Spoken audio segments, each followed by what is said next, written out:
here's our setup. X is distributed normally with a mean of 25 and a variance of 75. So real quick, just a reminder is that when we write normally distributed, we write that as mean and sigma squared. So that's variance and not the standard deviation. So with that information, we want to ask two questions. What is the probability that X is greater than 80?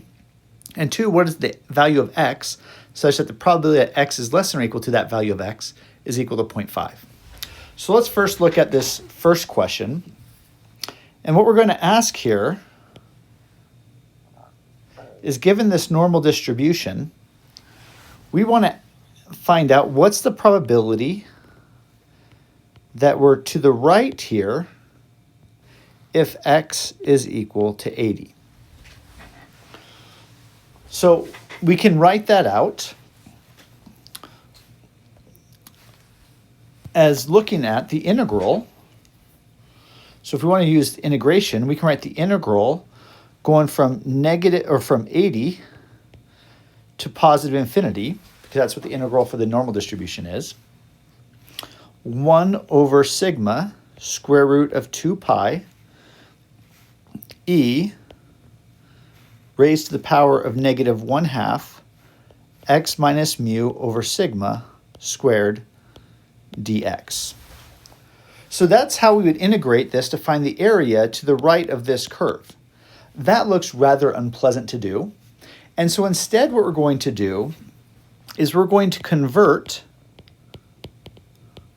x, which is distributed normally, into a z function, which is also distributed normally.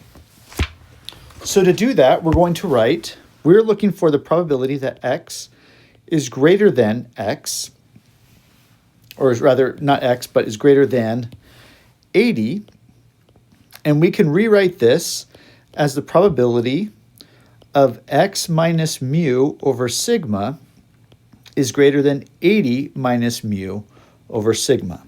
The reason we can do that is because we can add mu to both sides, and that won't affect the inequality. We can divide by sigma, and since sigma is positive, that also won't affect the probability. And so that leads us to the probability, well, x minus mu over sigma is what we call z, greater than 80 minus mu over sigma.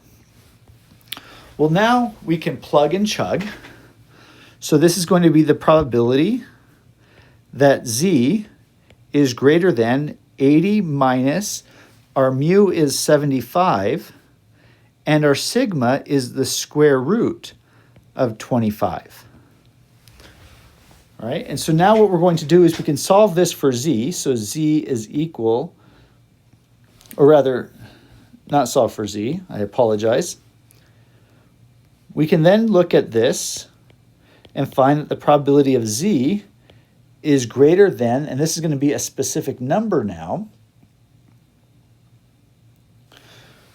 and we'll calculate this to be 1, because we get 80 minus 75, which is 5. The square root of 25 is 5.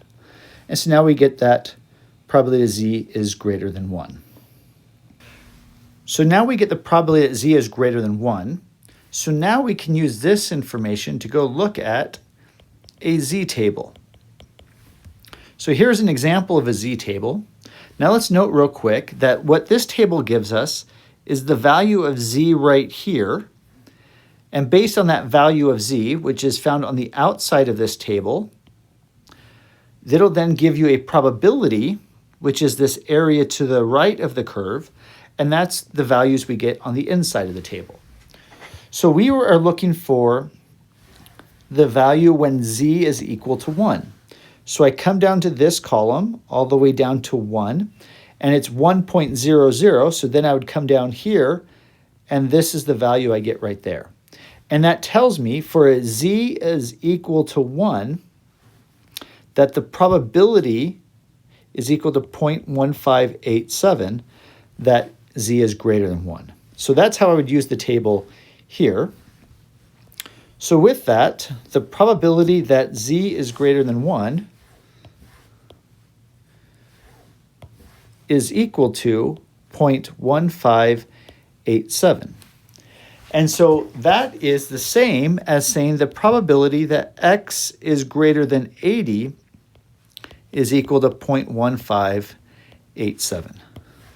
So I can answer, both of those are the correct answer to look at this question.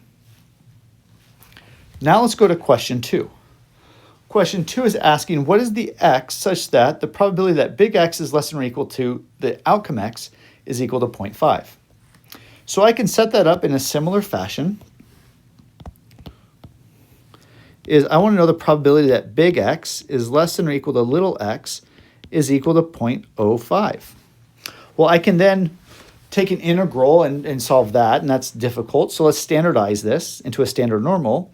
This is the same as x minus mu over sigma is less than or equal to x minus mu over sigma, and that is equal to 0.05. So this is the probability that z is less than or equal to x minus mu over sigma is equal to 0.05. Well, now I can find the value z, which is this term right here, and I want that term to equal the actual value z that gives me the probability of 0.05. So let's go back to our table. Let's erase this here from what we did before. So now I'm going to be looking on the inside of the table to find 0.05. So I'm looking over here, coming around here, and right about here is where I would find 0.05, in between 0.505 and 0.495. So this value is 1.6. I come over here, now I go up, and it's in between 0.04 and 0.05. So I can then call this value 1.645. Okay, and again, that's the z value here, but that would tell me the area is greater than.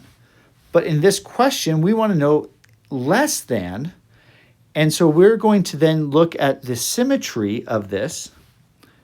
And so the z value I want is actually z is equal to negative 1.645. And that way the area to the left is 0.05. It depends on what kind of table you look at as to if it gives you the probability to the right of z or to the left of z. So be familiar with different kinds of tables to be able to answer this kind of question. So we get z to be negative 1.645.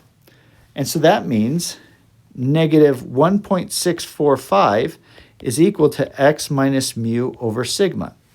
Well, now let's plug and chug. Negative 1.645 is equal to the x, that's the x we want to find, minus 75 over square root of 25. So now I'm going to multiply by 5 and add 75. X would equal 66.775.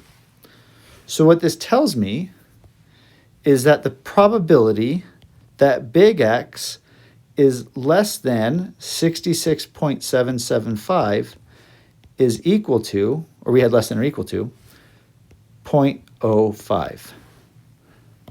And that's our answer right there.